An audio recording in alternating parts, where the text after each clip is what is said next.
गुरुजी से कनेक्शन 2016 में हुआ। जा तो 2012 से ही रही थी और गुरुजी ने बहुत कुछ सिखाया है। We were born alone, we will go alone. तो ये जो लाइफ की जर्नी में जो हमें रिश्ते मिलते हैं ना, माँ बाप, भाई बहन, हस्बैंड, बच्चे, इनका सबका एक रोल होता है। और जब हम इस लाइफ की जर्नी से जाते हैं तो सिर्फ गुरुजी होते हैं हमारे साथ।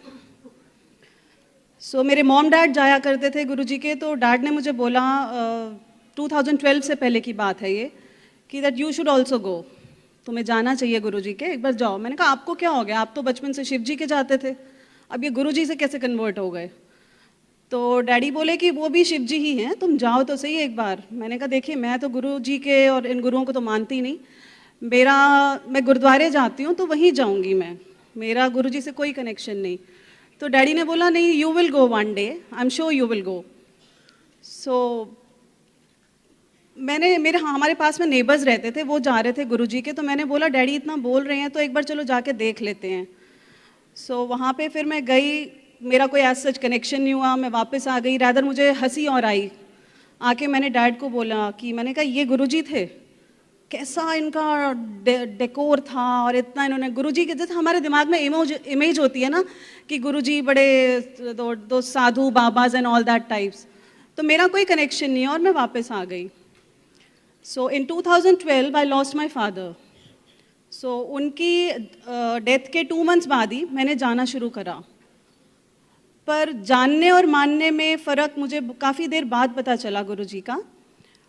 तो 2012 के बाद मैंने every Monday I use to go to Guruji. मुझे सत्संग या इसकी किसी चीज़ की नॉलेज नहीं थी।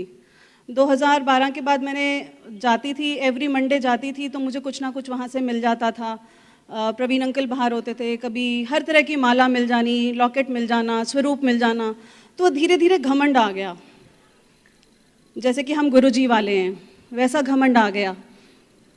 और सारी चीज़ें मुझे मिली, जो जो मेरी इच्छा थी कि मुझे ये स्वरूप मिले, ऐसा स्वरूप मिले, ये माला मिले। लेकिन जब गुरुजी के चरण स्वरूप की बारी आती थी तो मेरा हमेशा वो ख़त्म हो जाते थे, मैं भी भूल गई। टाइम निकलता रहा, लाइफ की जर्नी चल रही थी, घमंड आता गया कि हम तो गुरुजी वाले हैं, हमें तो कुछ हो ही नहीं सकता, हम गुरुजी वाले हैं। तो ये चीज़ अंदर घर करती गई। प्रॉब्लम्स पहले भी थी, नानक दुखिया सब संसार, सभी के पास प्रॉब्लम्स हैं। प्रॉब्लम्स अब भी हैं, पहले भी थी, बट उनको टैकल करने का वे बहुत डिफरेंट हो गया था।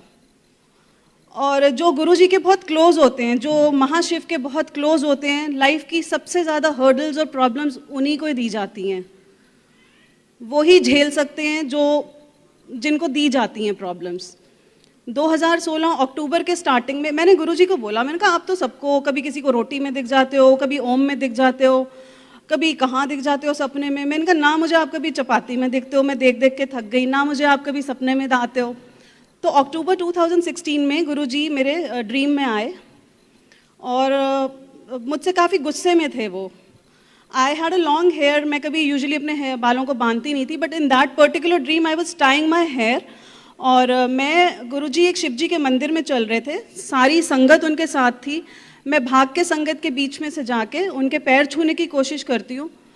वो बहुत स्पीड से चल रहे हैं और मेरे बाल पकड़ के खोल देते हैं, ज़ोर से तो झटक देते हैं गुस्से में, और मेरा सडनली सपना टूट जाता है। और मेरे को लगता है क्यों गुरुजी मुझसे गुस्से में है इतना। मैं भी भूल गई, ठीक है कोई बात नहीं, ड्रीम में तो दिखे, वही घमंड चल रहा था, आए तो सही, दिखे तो सही। सेम अक्टूबर 2016, 22 अक्टूबर नहीं, sorry not 22 October, mid of October, मैं फ्रेंड्स के साथ डांडिया नाइट पे जा रही थी। I was taking a selfie और मैं फेंट हो गई वहाँ पे। फेंट होने के बाद नेक्स्ट डे मेरे को थोड़ी चोट वगैरह आई।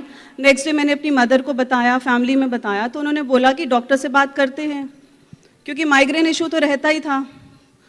तो डॉक्टर से बात करा, उन्होंने बोला कि आपको MRI कराना पड़ेगा, उसके बाद ही हम बता सकते हैं।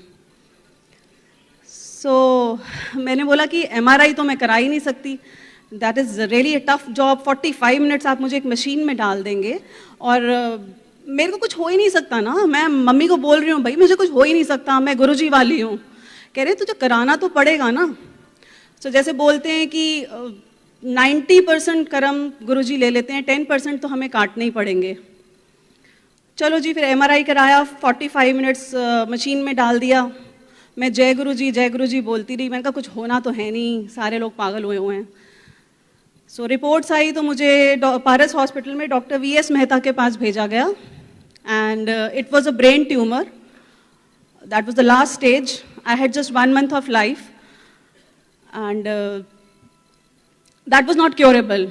I had 2% chances of survival, जिसमें बोला गया था कि अगर मैं सर्वाइव हो भी गई तो right side of the body will be paralytic. It was shocking for everybody, for family, for friends and everybody, but मुझे तब तक भी नहीं लग रहा था कि इतनी बड़ी प्रॉब्लम है। मैं कहा चलो ठीक है, देखी जाएगी जो होगा। मेरे को बिल्कुल भी नहीं फील हो रहा था इतना भी कुछ हो गया है मेरे साथ। सब आसपास रो रहे हैं, प्रेयर्स कर रहे हैं। मैंने कहा क्या हो गया ऐसा। सो उसके बाद तो 3-3, 4-4 घंटे के एमआरआई हुए। उसके बाद तो पता ही नहीं चला 45 मिनट्स कहाँ गए। तो सर्जरी 22 अक्टूबर को हुई। It started morning and it ended till evening, जिसके अंदर काफ़ी कॉम्प्लिकेशंस रही। सर्जरी से एक दिन पहले रात को 12 बजे के बाद मुझे कुछ खाना नहीं था। तो वन ऑफ माई कलीग, उनको किसी सेवादार ने रात को 11:30 बजे हॉस्पिटल के रूम में, 12 बजे कुछ नहीं खाना था, 11:30 बजे हॉस्पिटल के रूम में मेरे पास गुरुजी के चरण स्वरूप, जल प्रसाद और 2 चपाती में हलवा लिपटा हुआ आ गया। सो वहाँ से मेरी और गुरुजी की जो जर्नी है, घमंड टूटना और जो कनेक्शन गुरुजी से जुड़ा मेरा, वो वहाँ से स्टार्ट हुआ। आई वॉज स्पीचलेस, मतलब आंखों में आंसू थे, कुछ बोला नहीं जा रहा था। और किस तरह मुझे गुरुजी ये मिराकल दिखा रहे थे कि हॉस्पिटल के रूम में जो चरण स्वरूप मैं इतने टाइम से जा रही थी, नहीं मिल रहे थे, वो हॉस्पिटल के रूम में मिल गए। सुबह 9 बजे सर्जरी स्टार्ट हुई, शाम को 6 बजे तक चली। ट्यूमर वगैरह रिमूव कर दिया। इट वाज कैंसेरियस, आईसीयू में शिफ्ट किया गया। हेड टू टो बॉडी का एक एक पार्ट वायर्स और कैनुलाज में था, और सिर के ऊपर से एक मोटी सी ट्यूब जा रही थी जो ब्लड क्लॉट्स ले रही थी। सो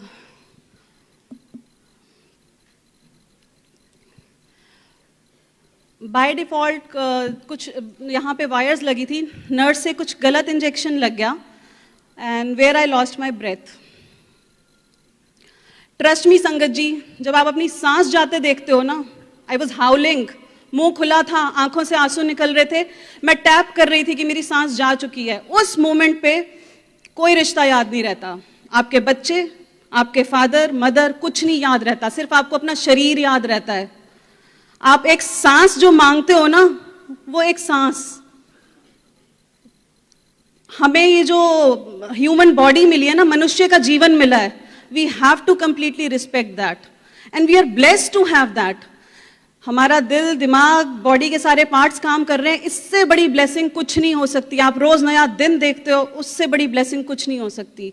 एंड उस मोमेंट पे जब मैंने अपनी ब्रेथ को लूज किया, जब जाते हुए देखा, दैट पर्टिकुलर मोमेंट, मुझे कुछ नहीं याद आ रहा था कि बाहर मेरे बच्चे खड़े हैं, मेरी कोई वेट कर रहा है। उस टाइम मुझे सांस चाहिए थी, and that made me realise कि लाइफ इज सो ब्यूटिफुल। वहां पे गुरुजी ने बोला कि आप वैल्यू करो अपने ह्यूमन बॉडी को, नहीं वैल्यू तो एक हॉस्पिटल का चक्कर लगाया, नहीं उसके बाद भी अपनी एक उंगली या कुछ काट के देखो, पेन होएगा, अभी पिंच करके देखो, पेन होएगा।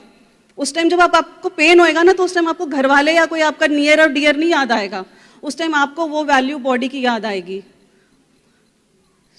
So respect that. ये बहुत बड़ी ब्लेसिंग है कि हम सब यहाँ बैठे हैं, गुरु परिवार है, इससे बड़ी ब्लेसिंग और क्या चाहिए। आप रोज नया दिन देखते हो। सो उसके बाद थोड़ा ऑक्सीजन वेंटिलेटर्स पे रखा, धीरे धीरे सांस वापस आने लगी।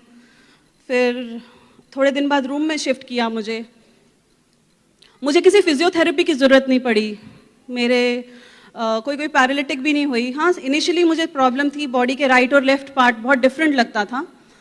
मैंने डॉक्टर्स की जान खाती थी कि मुझे क्या हो गया है, राइट और लेफ्ट पार्ट बॉडी का डिफरेंट है। तो then he made me explain, जब किसी का हाथ कट जाता है तो वो उस जगह से उठाने की कोशिश करता है, बट हाथ नहीं है। सेम मेरे साथ हुआ। सो वो लाइफस्टाइल आप अडाप्ट कर लेते हो। जैसे हो आप वैसा लाइफस्टाइल अडाप्ट कर लेते हो। 4-5 दिन बाद डॉक्टर मेहता रूम में आए तो उन्होंने बोला कि देखो राशि तुम बिल्कुल ठीक हो अब। उन्होंने मुझे फ़ोन दिखाया and I had no hair, I was bald. That particular moment I actually broke down.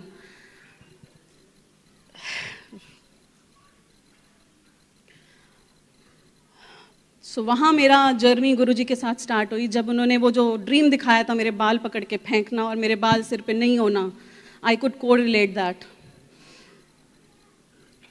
सो उसके बाद बस धीरे धीरे ठीक होने लगे, गुरुजी के साथ इतना जुड़ गए कि